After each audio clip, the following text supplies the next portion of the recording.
Bon, c'est une initiative très importante. Vous savez, il y a une double initiative. Il y a le processus des États africains riverains de l'Atlantique qui fonctionne depuis 2009, mais qui s'est accéléré à partir de 2022. Parce que depuis lors, on a chaque année une réunion ministérielle, une conférence ministérielle, et avec un secrétariat permanent, des groupes thématiques, et ça fonctionne.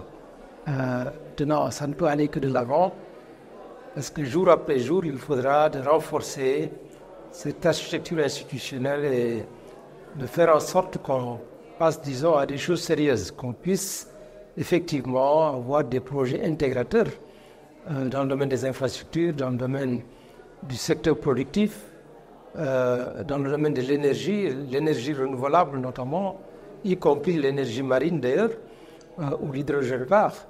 Et donc c'est tout cela qui fera un peu la feuille de route de cette initiative.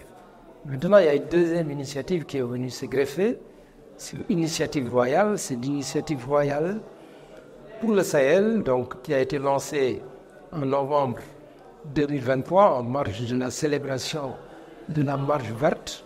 Dans le discours royal, nous voit demander à ce que le gouvernement marocain, en liaison avec les gouvernements du Mali, du Niger, du Burkina Faso, du Tchad, travaille à faciliter l'accès à l'Atlantique de ces quatre pays, en mettant à disposition toutes ces infrastructures et toute sa logistique.